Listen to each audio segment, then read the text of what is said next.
Hello dear students, आज हम सीखने वाले हैं laws of exponent. Laws of exponent, इसमें हम डिफरेंट एक्सपोनेंट्स टर्म के साथ ऑपरेशन करेंगे, जैसे मल्टीप्लिकेशन है, addition, subtraction, division, like this. तो उसमें क्या क्या लॉ आते हैं वो आज हम देखेंगे। फर्स्ट लॉ है मल्टीप्लाइंग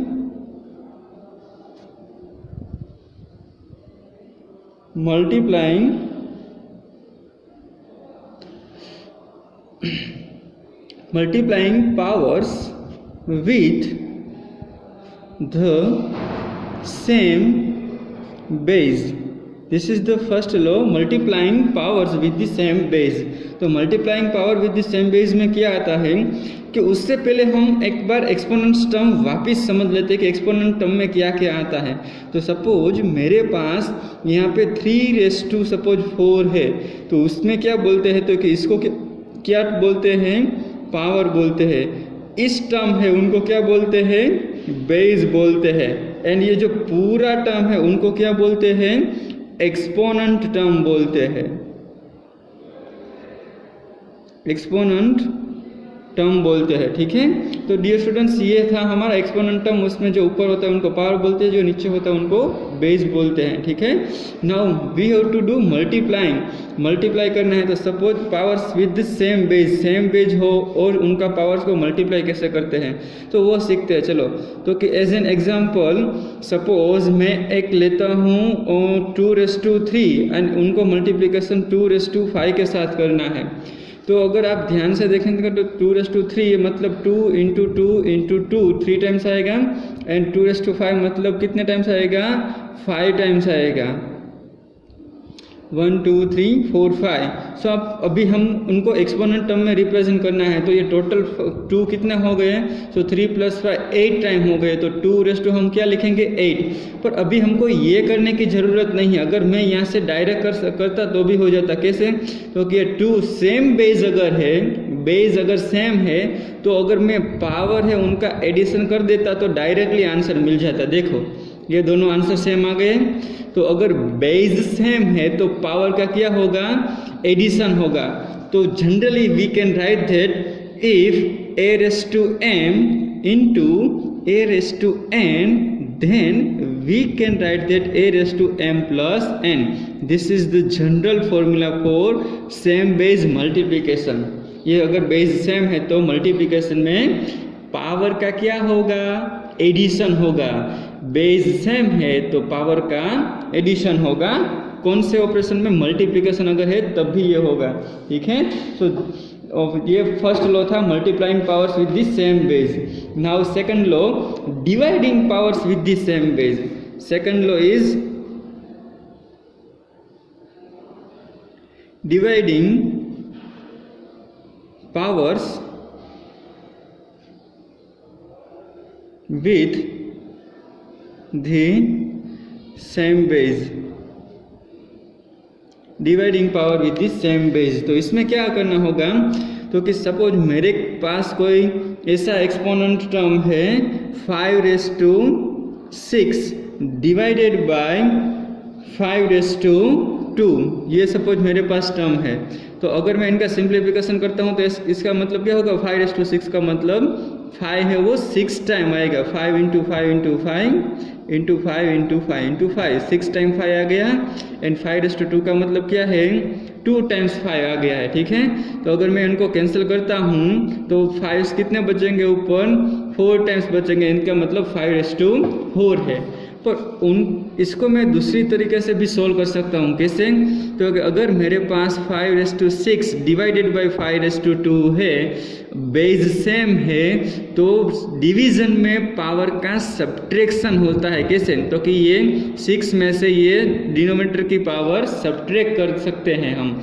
तो 6 - 2 तो क्या होगा, 5⁻4। तो ये आंसर एंड ये आंसर आप देखो दोनों आंसर सेम आ गए। मतलब कि अगर डिवीजन में बेस सेम है तो पावर्स का क्या होगा, सब्ट्रैक्शन होगा। अगर मल्टीप्लिकेशन में सेम बेस है तो पावर का एडिशन होगा, एंड डिवीजन में अगर है तो पावर का सब्ट्रैक्शन होगा। तो इन जनरली हम क्या लिख सकते हैं, in generally we can write that अगर हमारे पास a रेस टू m है divided by a raise to n है, बेस सेम है, डिवीजन है, तो पावर का क्या होगा, सब्ट्रैक्शन होगा। तो ये जनरल रूल है फॉर डिवीजन, अगर सेम बेस है तो पावर का सब्ट्रैक्शन होगा। Now taking power of power, तो ये थर्ड रूल है हमारा, taking power of A power. इनका मतलब क्या है कि सपोज मेरे पास 2⁻³ है और उसके भी ⁻² है, तो इनका मतलब क्या होगा, तो कि ये जो पावर है उनका मल्टीप्लिकेशन आप करोगे तो ऐसे होगा, मतलब कि यहाँ पे जो स्क्वायर है, स्क्वायर का मतलब ये जो भी टर्म है हमको 2 टाइम्स लिखना होता है। तो 2⁻³ हमको 2 टाइम्स लिखना है, सो 2⁻³ इंटू 2⁻3, ये स्क्वायर का मतलब 2 बार हमको ये टर्म लिखना है, तो हमने 2 बार लिख दिया। अभी हम यहाँ पे देख सकते हैं कि बेस सेम है तो पावर का क्या होगा, अगर बेस सेम है तो पावर का क्या होता है, एडिशन होता है। सो 2⁻³ + 3 दैट मीन्स 2⁻6 आंसर आ गया।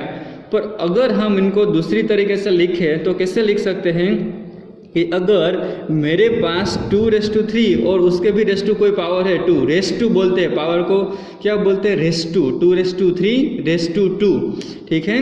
तो ये मैं डायरेक्टली आंसर ये 2⁻6 ला सकता हूँ। कैसे, तो कि जो भी पावर होता है ना, पावर का मल्टीप्लिकेशन कर दो आप, तो 3 × 2 कितना होगा, 6 होगा, तो 2⁻6 आंसर आ जाएगा।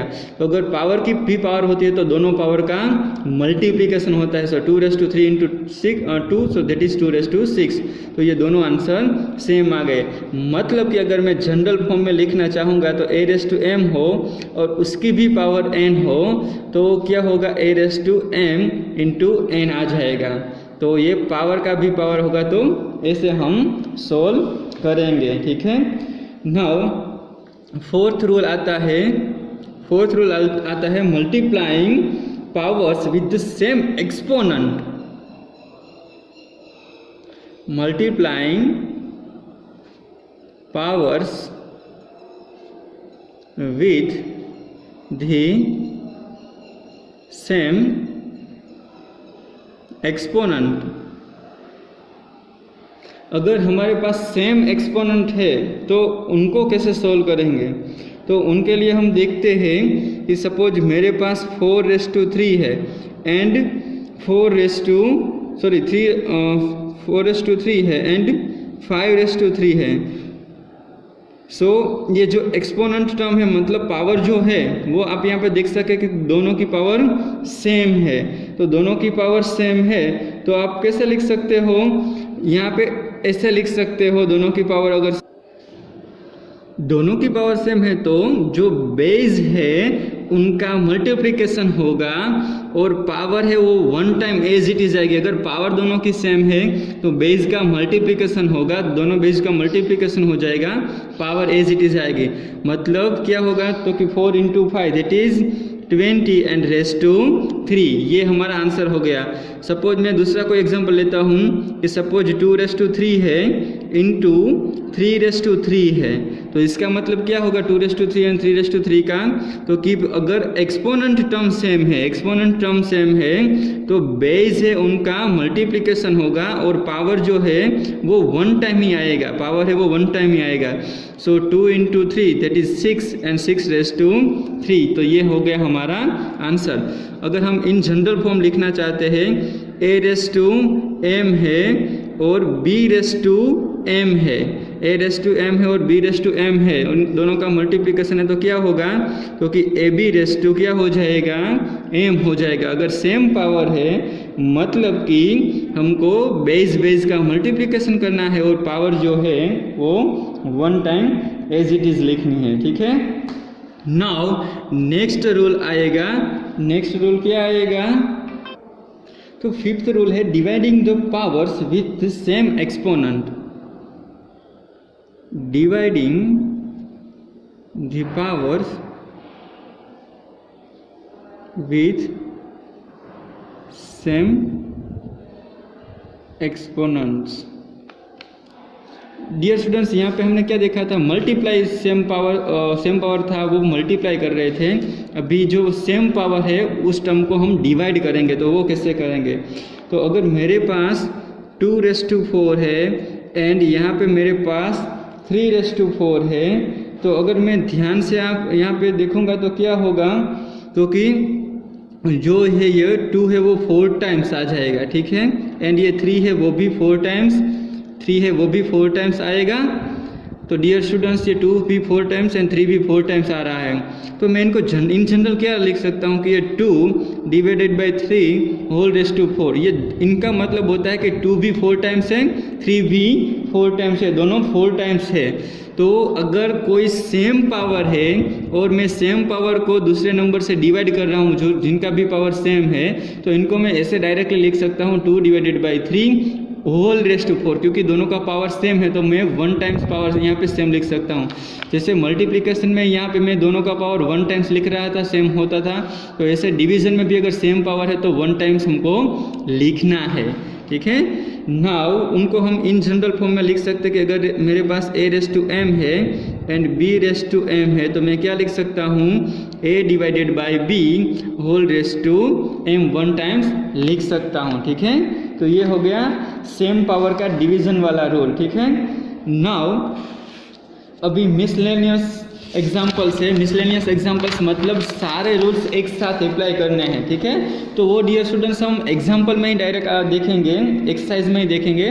तो now let we start exercise number 13.2। Miscellaneous example है वो, इसमें ही हम देख लेंगे, ठीक है, एक्सरसाइज में ही डायरेक्ट सोल्व करेंगे। सो अभी एक्सरसाइज नंबर 13.2 उसमें फर्स्ट क्वेश्चन नंबर 1 दिया गया है कि using laws of exponents simplify and write the answer in exponential form. We have to write answer in exponential form, okay. So let's we start from first example. In first example there is 3⁻² given, 3⁻4 given and 3⁻8 given. तो dear students यहाँ पे आप देख सकते हो कि सभी जो टर्म है उनका बेस कैसा है, सभी टर्म का बेस है वो सेम है। तो बेस को हमको 1 टाइम लिखना है, और अगर बेस सेम है तो पावर का क्या होगा, एडिशन होगा। तो ये रूल याद रखना है कि बेस सेम तो पावर का एडिशन होगा, ठीक है। सो बेस सेम तो पावर का एडिशन होगा। सो 3⁻2 + 4 that is 6 and 6 + 8 that is 14। तो ये मिल गया आंसर। ये हमने किस रूल से लिखा, तो अगर a⁻m है और मल्टीप्लिकेशन में a⁻n है तो हम लिख सकते हैं a⁻m + n। अगर बेस सेम है तो पावर का होगा एडिशन। ये रूल से हम लिख सकते हैं ये आंसर। चलो अभी हम एग्जाम्पल लेते हैं। Example number 5। एग्जाम्पल नंबर 5 में दिया गया है कि 5⁻²3, ठीक है, 5⁻²3 एंड डिवाइडेड बाय 5⁻3। तो पहले हमको क्या करना है, तो कि पहले हमको इस टर्म का सिंप्लीफिकेशन करना है। तो अगर पावर की भी पावर होती है तो हम क्या करेंगे, तो अगर पावर की भी पावर होती है तो उन दोनों पावर का क्या करना है, मल्टीप्लिकेशन करना है। ये कौन से रूल्स में हमने लिखा, अगर मेरे पास a⁻m है और उनका भी n है तो मैं लिख सकता हूँ a⁻m × n, ऐसा लिख सकता हूँ। तो यहाँ पे हो गया 5⁻6 हो गया, एंड डिनोमिनेटर में क्या है, 5⁻3 है डिनोमिनेटर में, ठीक है, डिनोमिनेटर में 5⁻3 है। अगर बेस सेम है तो डिवीजन में पावर का क्या होगा, मल्टीप्लिकेशन में क्या था, तो पावर का एडिशन होता था। अगर बेस सेम है तो पावर का एडिशन होता था। अगर डिवीजन है मेरे पास, बेस सेम है तो पावर का क्या होगा, सब्ट्रैक्शन होगा। तो यहाँ पे 5⁻6 - 3 होगा। कैसे, तो यहाँ पे आप देख सकते हैं कि अगर a⁻m है और a⁻n है तो मैं उनको a⁻m - n लिख सकता हूँ। बेस सेम है डिवीजन में तो पावर का सब्ट्रैक्शन होगा। सो 5⁻6 - 3, 6 में से 3 सब्ट्रैक्ट होगा तो क्या होगा, 5⁻3 आंसर मिल जाएगा। तो ये हमारा हो गया आंसर। अभी हम एग्जाम्पल नंबर 7 लेते हैं। चलो, तो एग्जाम्पल नंबर 7 में डेटा दिया गया है। सो एग्जाम्पल नंबर 7 में डेटा दिया गया है a⁻4 a raised to 4 into b raised to 4. So a raised to 4. तो यहाँ पे आप देख सकते हैं डियर स्टूडेंट्स की दोनों में पावर है वो सेम है।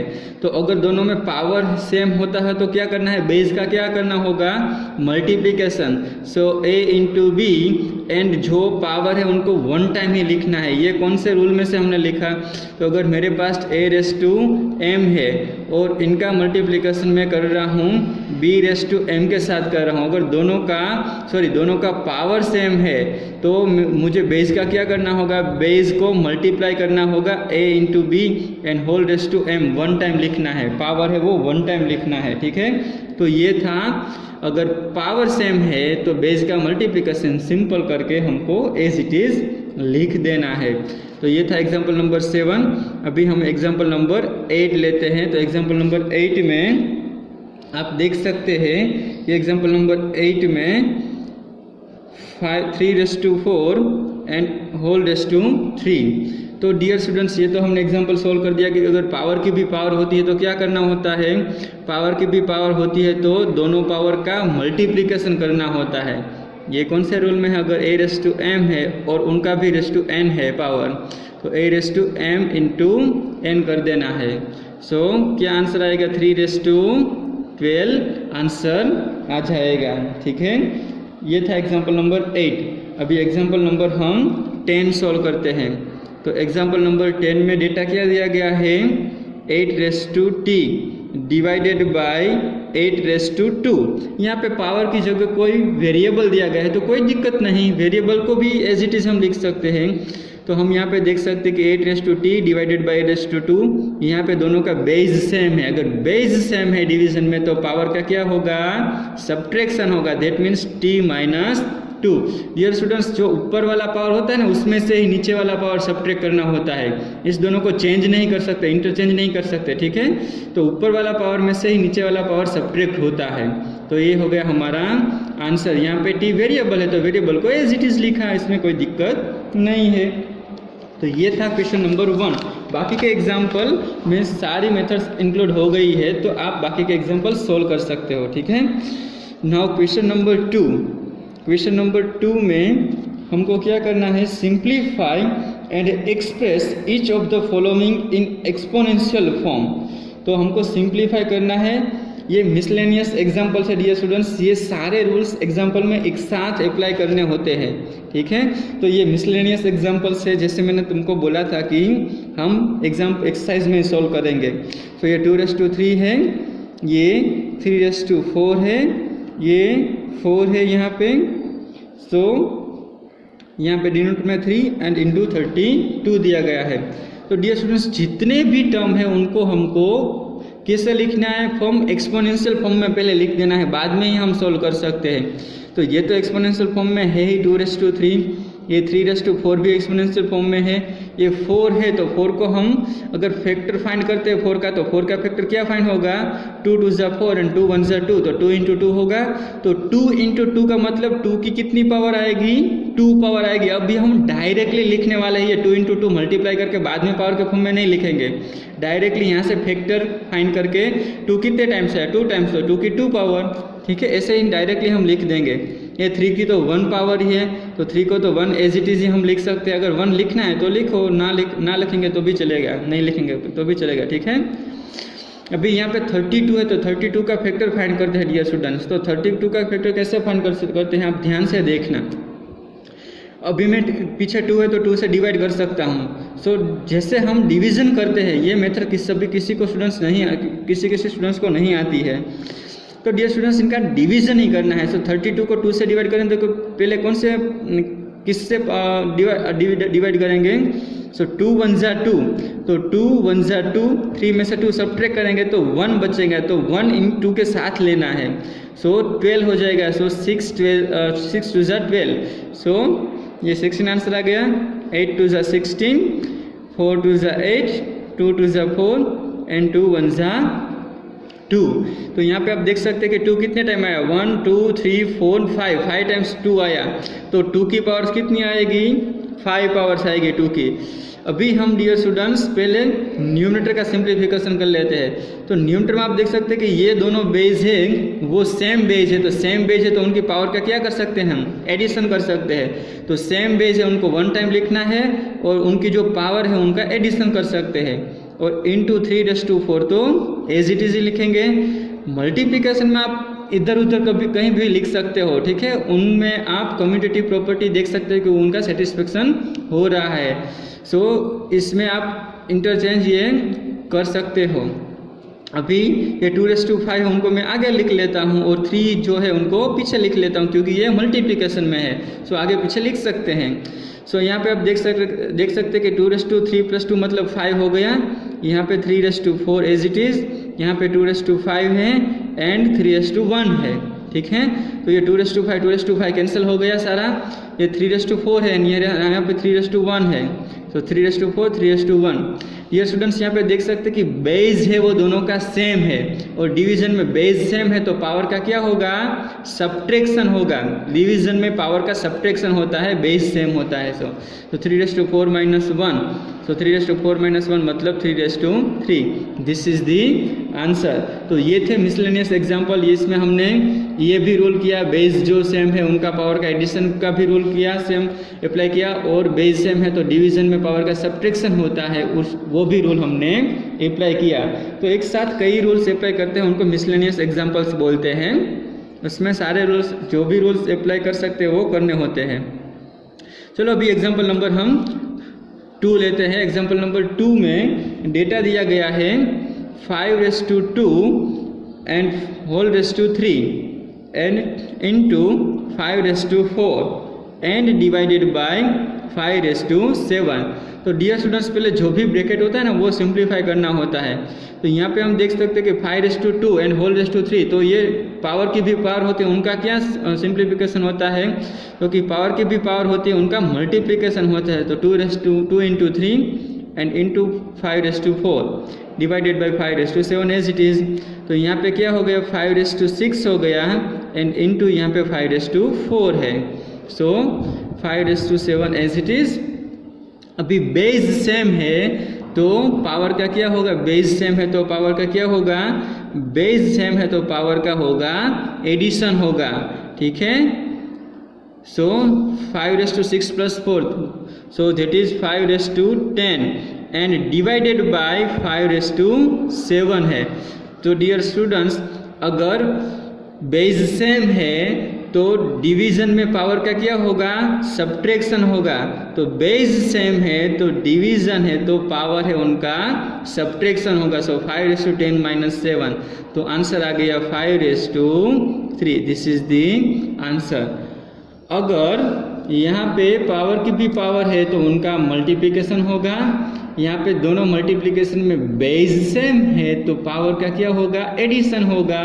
तो पावर का एडिशन यहाँ पे कर दिया 6 + 4 दैट इज 10। यहाँ पे डिवीजन में दोनों बेस सेम है तो डिवीजन में पावर का क्या होगा, सब्ट्रैक्शन होगा, ठीक है। तो ये देखो 10 - 7 हो गया तो दैट इज 3। तो डिवीजन में पावर अगर बेस सेम होते हैं तो पावर का सब्ट्रैक्शन होता है। अभी हम एग्जाम्पल लेते हैं, एग्जाम्पल नंबर 6। एग्जाम्पल नंबर 6 में डेटा दिया गया है 2�0+ 3�0+ 4�0। डियर स्टूडेंट्स किसी भी इंटीजर्स या किसी भी नंबर्स की पावर 0 होती है तो उनकी वैल्यू 1 होती है। कोई भी नंबर की पावर आप 0 करेंगे तो उनकी वैल्यू 1 होगी। कोई भी नंबर की पावर 0 होगी तो उनकी वैल्यू 1 होगी। तो 1 + 1 + 1 दैट इज 3, 1 + 1 + 2, 2 + 1 दैट इज 3। तो ये हो गया हमारा आंसर 3। अगर कोई भी नंबर है उनकी पावर 0 होती है तो मतलब उनका आंसर 1 होता है। Now let we move on example number 10। So example number 10 में डेटा दिया गया है a⁵ divided by a⁵ and whole into a⁸ 8। तो पहले हम ये ब्रैकेट का सिंप्लीफिकेशन कर लेते हैं डियर स्टूडेंट्स। तो ब्रैकेट में अगर सिंप्लीफाई करोगे तो ये डिवीजन में बेस सेम है तो पावर का क्या होगा, सब्ट्रैक्शन होगा। सो a⁵ होगा और इंटू a⁸ तो एज इट इज ही आएगा। सो a⁵ that is a⁵2 and into a⁸8। अभी मल्टीप्लिकेशन में दोनों बेस सेम है, तो मल्टीप्लिकेशन में बेस सेम है तो पावर का क्या होता है, मल्टीप्लिकेशन में पावर का एडिशन होता है। सो a⁵2 + 8 that is a⁻10। तो ये हो गया हमारा answer. Let we take next example number 11। So in example number 11 data is given that 4⁵ into a⁸8 into b⁻3। Dear students यहाँ बीच में इंटू की साइन नहीं दी गई, लेकिन कुछ साइन नहीं है तो मल्टीप्लिकेशन की साइन ही होती है, इंटू की साइन ही होती है, ठीक है। Now in denominator 4⁵ is given that a⁵ is given that and b⁻2 is given that. तो ये सारा कुछ मल्टीप्लिकेशन में ही है। ये 4⁵ दोनों सेम है, वो तो कैंसिल आउट हो गए। तो अभी बाकी क्या बचा, तो कि a⁸8 into b⁻3 बचा एंड यहाँ पे a⁵ into b⁻2। तो डियर स्टूडेंट्स आप देख सकते हैं कि ये इसके डिनोमिनेटर में ये है और इसके डिनोमिनेटर में ये है। तो डिनोमिनेटर में अगर बेस सेम है तो हम कैसे लिख सकते हैं, a⁸8 a⁵ मल्टीप्लिकेशन है तो ऐसे लिख सकते हैं, अलग अलग लिख सकते हैं, हाँ ठीक है, मल्टीप्लिकेशन है तो ऐसे अलग अलग लिख सकते हैं। तो a⁸8 बेस सेम है तो पावर का क्या होगा, सब्ट्रैक्शन होगा। तो a⁸8 - 5 इंटू b⁻3 - 2। तो a⁸8 - 5 मतलब कितना होगा, a⁻3 एंड b⁻3 - 2 मतलब b⁻1। तो b आप सिंपल एज इट इज लिख सकते हो, 1 पावर रिप्रेजेंट करने की कोई ज़रूरत नहीं है। तो ये हो गया हमारा answer a³ into b। Okay, तो डियर स्टूडेंट्स बाकी के जो एग्जाम्पल्स है आप सोल्व कर सकते हो, ठीक है। अगर कोई दिक्कत आती है तो मुझे पूछ सकते हो। क्वेश्चन नंबर 3 में क्या करना है, से ट्रू और false and justify your answer. तो हमको जस्टिफाई भी आंसर करना है, मतलब कि प्रूव भी करना है कि ये ट्रू कैसे है और ये फॉल कैसे है। मतलब कि हमको पूरा एग्जाम्पल सोल्व करना ही होगा, डायरेक्टली ट्रू एंड फॉल्स नहीं लिख सकते, जस्टिफाई करना है। तो 10 × 10⁻11 इज इक्वल टू 100⁻11 ये सेम होगा या नहीं। तो चलो हम सोल्व करते हैं पहले लेफ्ट हैंड साइड। तो लेफ्ट हैंड साइड में 10 × 10⁻11 लिख लेते हैं। अगर 10 की कोई पावर नहीं है तो 1 तो लिख ही सकते हैं। तो दोनों का बेस सेम है तो बेस 1 टाइम एंड पावर का क्या होगा, एडिशन होगा। सो 1 + 11 दैट इज 10⁻12। तो लेफ्ट हैंड साइड 12 आई, यहाँ पे 100⁻11 है तो 100⁻11 राइट हैंड साइड हम लिख रहे हैं 100⁻11। राइट हैंड साइड में दिया गया है 100⁻11। तो डियर स्टूडेंट्स पहले 100 का ये जो आंसर है लेफ्ट हैंड साइड में 10 के बेस के ऊपर है तो यहाँ पे भी 10 आएगा, ऐसा कुछ हम फैक्टर कर लेते हैं। तो 100 का 10 के फॉर्म में फैक्टर क्या होगा, 10 10 100 होता है तो मैं 10 10 लिख लेता हूँ। तो 100 का मतलब 10 10 होता है और पावर तो 11 ही रहेगी, तो 11 पावर है। यहाँ पे आप देख सकते हैं कि दोनों का बेस सेम है तो पावर यहाँ पे भी 1 है और यहाँ पे भी 1 है तो पावर का क्या होगा, एडिशन होगा। सो 10 1 + 1 पावर मतलब 2 पावर है एंड होल रेस्ट टू कितनी पावर है, 11 तो पावर है ही। तो अभी पावर के ऊपर भी पावर आ गई है तो पावर के ऊपर भी पावर मतलब इनका क्या होता है मल्टीप्लिकेशन। सो 2 11 = 22 तो 10⁻22 पावर आई एंड यहाँ पे 10⁻12 पावर आई। मैं वापस से एक बार समझा देता हूँ, ये 100 का मैंने फैक्टर 10 के फॉर्म में लिखा। क्यों 10 के फॉर्म में ही, क्योंकि मुझे यहाँ पे आंसर 10 के फॉर्म में ही चाहिए, बेस 10 है तो यहाँ पे भी मुझे बेस 10 लिखूंगा तभी मुझे पता चलेगा कि ये सेम है या नहीं। सो 10 बेस लिखा, 10 × 10 मतलब 100 एंड दोनों की 1 1 पावर है तो टोटल 2 पावर हो गई। अभी 2 के पावर के ऊपर भी 11 पावर है, सो 2 11 = 22 सो 10⁻22 हो गई। तो यहाँ पे हम देख सकते हैं कि left hand side is not equal to right hand side, that means it is false. ये जो स्टेटमेंट दिया गया है वो फॉल्स है। अभी हम यहाँ पे एग्जाम्पल नंबर 3 लेते हैं। तो एग्जाम्पल नंबर 3 में आप देख सकते हो कि 2⁻3 इज ग्रेटर देन 5⁻2। तो अभी हम पहले लेफ्ट हैंड साइड देते हैं कि लेफ्ट हैंड साइड में 2⁻³ का मतलब 3 टाइम्स हमको 2 लिखना है। सो 2 2 ज़ा 4, 4 2 ज़ा 8। एंड राइट हैंड साइड में 5⁻² है, उनका मतलब क्या होता है 2 टाइम्स 5 लिखना है। सो 5 5 से क्या होगा 25। पर यहाँ पे तो उल्टा आया, ये 25 बड़ा हो गया, 8 से 25 बड़ा है, और यहाँ पे उल्टा दिया है कि 8 है वो 25 से बड़ा है। That means 2⁻³ is not equal to 5², मतलब इट इज फॉल्स। ठीक है, ये भी फॉल्स आया। अभी एग्जाम्पल नंबर 3 लेते हैं। सो 2⁻³ इंटू 3⁻² और इज इक्वल टू 6⁻5 यहाँ पे दिया गया है। तो डियर स्टूडेंट्स, यहाँ पे मैं एक्सप्लेन कर देता हूँ कि चलो यहाँ पे लेफ्ट हैंड साइड है वो 2⁻³ है एंड इंटू 3⁻2 है। अगर मैं राइट हैंड साइड को सोल्व करता हूँ, राइट हैंड साइड यहाँ पे भी आप डायरेक्ट आंसर वैल्यू लिख के फाइंड आउट कर सकते हैं। तो 2⁻³ का मतलब क्या होगा 2 इंटू 2 इंटू 2 3 टाइम्स होगा, एंड 3⁻2 का मतलब 3 इंटू 2 टाइम्स होगा। सो 8 होगा और यहाँ पे 9 होगा, तो 8 9 ज़ा 72। यहाँ पे 6⁻5 है, इनका मतलब 6 into 6 into 6 into 6 into 6, 5 times हमको 6 लिखना है। तो 6 6 ज़ा 36 6 ज़ा आप करेंगे तो ऑब्वियसली ये 72 से आंसर बड़ा ही आएगा। That means both are not equal. So we can say that left hand side is not equal to right hand side. इनका फाइनल आंसर फाइंड करोगे तो ऑब्वियसली 72 से ये बड़ा ही आंसर आएगा। सो दोनों सेम नहीं है, so it is also false.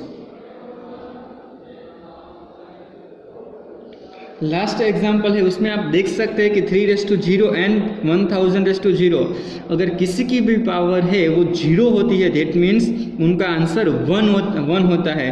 तो दोनों साइड 1 1 ही आएगा, that means it is true. So last statement है वो ट्रू आएगा, क्योंकि 3⁻0 is equal to 1 and 1000⁻0 is equal to also 1। So we can say that 1 is equal to 1, so left hand side is equal to right hand side. So that's why fourth example it is true. Now let's we move further on exam question number 4.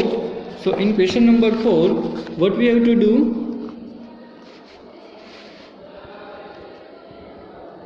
in question number 4 express each of the following as a product of prime factors only in exponential form.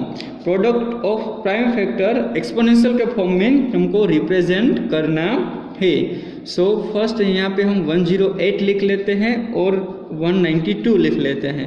दोनों का हमको पहले factor find करना होता है। Prime number कैसे मिलते हैं, फैक्टर फाइंड, ये इस मेथड से फैक्टर फाइंड करने की ये मेथड से हमको प्राइम नंबर मिलते हैं। सो 108 है, सो 2 से डिवाइड करेंगे, सो 5 2 ज़ा 10 एंड 4 2 ज़ा 8।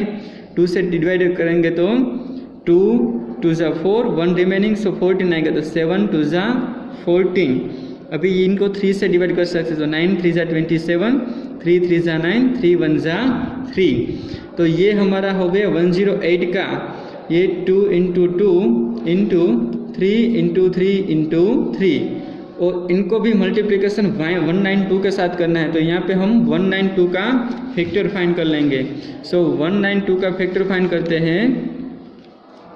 192 2 से डिवाइड करेंगे तो 9 2 ज़ा 18, 1 रिमेनिंग, 6 2 ज़ा 12, 2 4 ज़ा 8, 1 रिमेनिंग, 8 2 ज़ा 16, 24 2 ज़ा 48, 12 2 ज़ा 14, 6 2 ज़ा 12, 3 2 ज़ा 6 एंड 3 1 ज़ा 3। तो यहाँ पे आप अगर ध्यान से देखेंगे तो 1 2 3 4 5 6 टाइम्स 2 आएगा। So that is 1 2 3 4 5 6। So 6 times 2 लिखा एंड 1 टाइम्स 3 लिखा। अभी डियर स्टूडेंट्स सभी सारा कुछ मल्टीप्लिकेशन में ही है, तो 2 टोटल कितने टाइम्स है वो हमको काउंट करना है। तो 2 उतनी पावर आएगी, तो 1 2 3 4 5 6 7 8, तो टोटल 2 8 पावर आ गई। एंड 3 कितने टाइम्स है, 1 2 3 4 टाइम्स 3 है तो 3⁴। तो ये हमारा आंसर हो गया। ये हमने प्राइम नंबर 2 एंड 3 को एक्सपोनेंशियल फॉर्म में रिप्रेजेंट किया। ये जो नंबर थे उनको प्राइम नंबर के एक्सपोनेंशियल फॉर्म में रिप्रेजेंट किया। इनको ऐसे बोलते हैं कि prime factors in exponential form, ठीक है। तो ये हमारा हो गया आंसर। अभी हम एक और एग्जांपल लेते हैं, लास्ट एग्जांपल नंबर 4, 7, 6, 8। इनका मुझे प्राइम फैक्टर के फॉर्म में एक्सपोनेंशियल टर्म लिखना है, तो वो मैं किससे करूँगा? तो 7, 6, 8 है, उनको मैं फैक्टराइज करता हूँ। सो 2 से डिवाइड करूँगा तो 3 2 जा 6, 1 रिमेनिंग तो 16 हो जाएगा, 8 2 जा 16 हो जाएगा एंड 4 2 जा 8 हो जाएगा। नाउ 2 1 जा 2, 18 सो 9 2 जा 18, 2 2 जा 4, 2 9 जा 18, 1 रिमेनिंग 6 2 जा 12, 2 4 जा 8, 8 2 जा 16, 24 2 जा 48, 12 2 जा 24, 6 2 जा 12, 6 2 जा 12 एंड 3 2 जा 6, 3 1 जा 3। सो आप ध्यान से देखेंगे तो 2 टोटल कितने टाइम है? 1 2 3 4 5 6 7 8, 8 टाइम्स 2 है, मतलब 2⁸ पावर होगी। एंड 3 कितने टाइम से? 1 टाइम है, तो 3 यहाँ पे 1 टाइम एज इट इज ही आएगा, ठीक है। तो इनको एक्सपोनेंशियल टर्म में प्राइम फैक्टर के फॉर्म में, एक्सपोनेंशियल टर्म के फॉर्म में ऐसे लिख सकते हो आप, ठीक है। ये दोनों प्राइम नंबर है एंड ये उनका एक्सपोनेंशियल फॉर्म है, ठीक है। सो बाकी के 2 एग्जाम्पल है वो आप इसी तरह सोल्व कर सकते हो फैक्टर फाइंड करके। Now last questions, that is question number 5. So in question number 5 we have to simplify, okay. So simplify means whatever rules we have to apply, exponents rule जो भी है वो हमको apply करना है। तो उसमें चलो हम फर्स्ट एग्जाम्पल लेते हैं। फर्स्ट एग्जाम्पल में दिया गया है 2⁵ and whole raise to 2 into 7⁵ divided by 8⁵ into 7। तो ये रूल दिया गया है, सॉरी ये एग्जांपल दिया गया है। पहले तो ये जो पावर की भी पावर है उनको सोल्व कर लेते हैं। तो पावर की भी पावर है वो कैसे सोल्व होती है? सो 5 2 जा, डायरेक्टली अभी हम आंसर लिख रहे हैं, दोनों का मल्टीप्लिकेशन होता है। 5 2 जा 10, तो ये 2⁻10 आ गया।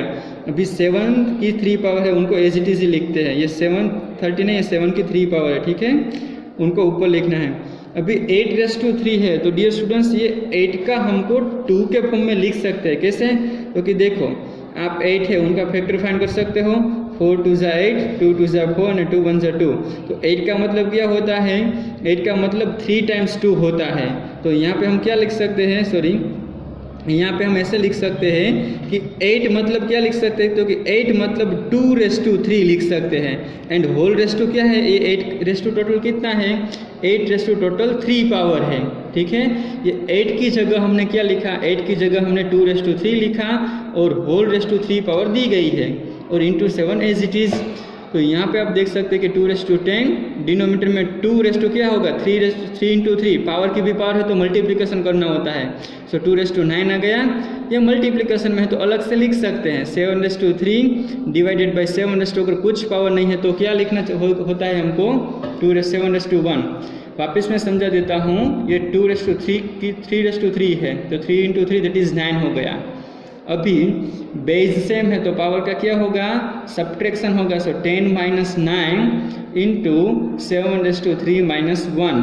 सो 2⁻10 - 9 मतलब 2⁻1, 1 लिखने की कोई ज़रूरत नहीं है। और 7⁻3 - 1 मतलब 7⁻2। तो ये हो गया हमारा आंसर, सिंप्लीफिकेशन। तो डियर स्टूडेंट्स, फैक्टर जो भी टर्म है उनका अगर फैक्टर कुछ भी होता है तो फैक्टर ऐसे फाइंड करके बाद में हमको सिंप्लीफिकेशन करके हमको सोल्व करना होता है, ठीक है। चलो अभी हम एग्जांपल ले लेते हैं, सेकंड एग्जांपल। सो इन एग्जांपल नंबर 2 में दिया गया है 25 into 5⁵2 into t⁸8 divided by 10⁵3 into t⁴। ये एग्जाम्पल में दिया गया है, ठीक है। तो डियर स्टूडेंट्स, जो भी टर्म है उनका पहले फैक्टर अगर होता है तो फैक्टर कर लेना है। तो 25 का फैक्टर क्या होगा? 5 इंटू 5 मतलब 5 की 2 पावर होगी। अगर आपको नहीं आता है तो 25 का फैक्टर 5 5 जा 25, 5 1 जा 5, ऐसे 2 टाइम्स लिख सकते हो, ठीक है। और यहाँ पे भी 5⁵2 है, यहाँ पे t रेस टू 8 है डिवाइडेड बाई 10 रेस टू 3 तो 10 का फैक्टर क्या होता है, सो 2 5 जा 10 एंड 5 1 जा 5 तो 2 एंड 5 दो हो गए 2 and 5 whole raise to 3 into t raise to 4 ये है। ये स्टूडेंट्स 5 दोनों बेस सेम है तो एडिशन होगा, पावर का एडिशन होगा, सो 5 रेस टू 4 आ जाएगा। यहाँ पे टी रेस टू 8, यहाँ पे 2 की भी 3 पावर है एंड 5 की भी 3 पावर, ऐसे हम लिख सकते हैं क्योंकि दोनों के मल्टीप्लिकेशन में है। ये उल्टा रूल अप्लाई अगर करना है हमको, अगर पावर सेम होती है तो बेस का हम मल्टीप्लिकेशन करते हैं, पर अगर अभी हम बेस है उनकी पावर सेम है तो दोनों बेस को इंडिविजुअली पावर दे सकते हैं 2 raise to 3 and 5 raise to 3। इनको वापस आप लिख सकते हैं, पावर सेम है तो दोनों बेस का एडिशन और मल्टीप्लिकेशन कर सकते हो, तो देखो वापस ये टर्म आ जाता है, ठीक है। तो अगर पावर एक सेम है तो दोनों बेस को इंडिविजुअल भी दे सकते हो, दोनों बेस इंडिविजुअल की पावर सेम है तो दोनों का मल्टीप्लिकेशन भी कर सकते हो, ठीक है। सो यहाँ पे t raise to 4 as it is, तो आप यहाँ पे लिख सकते हैं कि 5 raise to 4 divided by 5 raise to 3, ये टर्म को मैं यहाँ पे लिख रहा हूँ। ये टी रेस टू 8 है divided by t raise to 4 term लिख रहा हूँ, और यहाँ पे डिनोमिनेटर में 2 raise to 3 as it is लिख रहा हूँ, ठीक है। So 5 raise to 4 minus 3 into t raise to 8 minus 4, और डिनोमिनेटर में अभी क्या बचा है, सिर्फ 2 रेस टू 3 ही बचा है, ठीक है। ये 5 रेस टू 4 माइनस 3 हो गई, बेस सेम है तो पावर का सब्ट्रैक्शन हो गया, मल्टीप्लिकेशन 8 माइनस 4 हो गया, और डिनोमिनेटर में अभी ये 2 रेस टू 3 बचा है तो इनको मैं एज इट इज़ लिखा। तो 5 रेस टू 4 माइनस 3 मतलब 5 raise to 1 and t raise to 8 minus 4 मतलब t raise to 4 and denominator में 2 रेस टू 3। तो ये हो गया हमारा सिंप्लीफिकेशन। तो लास्ट एग्जाम्पल है वो आप अपने हिसाब से इसी तरह सॉल्व कर सकते हो, ठीक है।